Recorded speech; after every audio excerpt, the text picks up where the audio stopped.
Chapter 4. Part 2.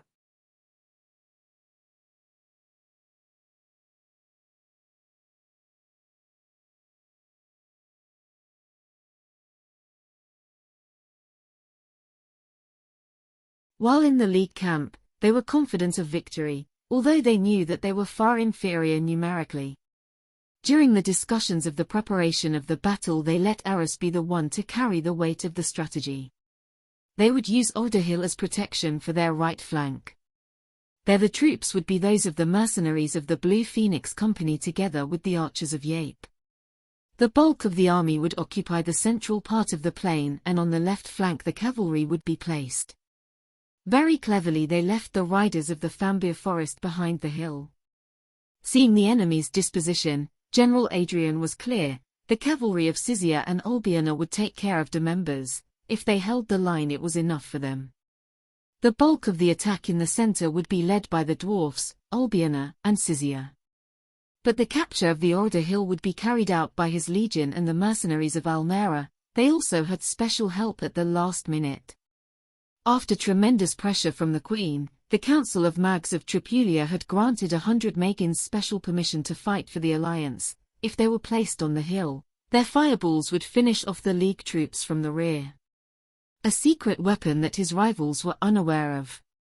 In addition, the dwarfs also presented themselves with their most lethal weapons, huge blunderbusses manipulated by two dwarfs who launched a projectile that exploded on impact, generating a large fireball.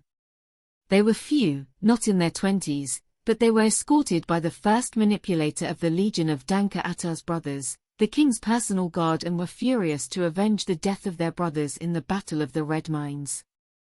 Agnorok was ready with his soldiers. Today they were all together on the hill.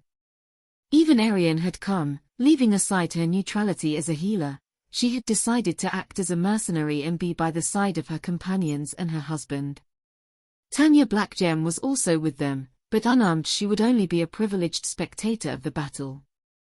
He had a strange feeling. On the one hand, he wanted his father's victory. On the other, he knew that in case of victory of the Alliance he would be brought before the king.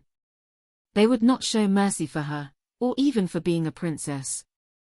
They would not accept her version and would believe that she had surrendered to her enemies, Adishina in a brother of Danka Atar, for which she would be executed as a traitor. Another disappointment for his family. It was already Adishina to carry the deformation, and now his father and mother would see how he had disappointed the bravest warriors of his kingdom by breaking his oath to die in the Legion of the Chosen. Unlike in the rival camp, here there were no special dinners, no celebrations. Everyone rested in their positions next to their soldiers, got up before dawn to have breakfast and prepare for combat. Arus, Agnorok, and Gosberg watched the sunrise. After an hour the armies formed up to begin the fight.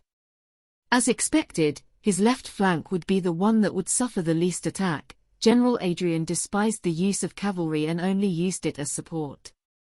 It was evident that he wanted to be the main hero, and he had reserved for himself the capture of Orderhill. "We risk a lot of Arus, if something fails." Arus nodded her head. They had to play the card of mobility, and their better coordination than the Alliance troops was the only thing that would allow them to have some options for victory. King Dasmir too ordered the army to advance to where they had planned, about 50 meters ahead of Burning Hill, and there they planted their line. The Alliance began its advance in two distinct columns. On the left, the dwarfs commanded by their king, and on the right, the troops of Albiona, led by their queen. While the two cavalries on the left flank had already engaged in the fight unrelated to the other war fronts, there the one in command was Princess Nazmarina, who was a skilled horseman. The dwarfs used their fire blunderbusses before entering the radius of the arrows of the Demember archers. And they caused the first casualties in the League, but the front remained firm. 100 meters away, the order to charge was given and the battle began. The dwarfs and Albiona's troops carried all their rage. The League line began to give way to the Alliance's thrust, retreating more than 100 yards from Orderhill. It was then that Adrian commanded his legion. The mercenaries of Almera and the Magins attacked the defences of the Orderhill. All the mercenaries had bows and arrows and used them against the attackers, but Arus' plan was very cunning. On the hill were also stationed the famous archers of the kingdom of Uri. Although he did not use them to harass the legionaries, he used them to attack the dwarfs once they advanced on his front, passing by the side of the hill. The accurate arrows caused a large number of casualties, especially in the dwarven blunderbusses, since the brothers of Danka Attar, blinded by rage and revenge, had advanced too far and had been left unprotected.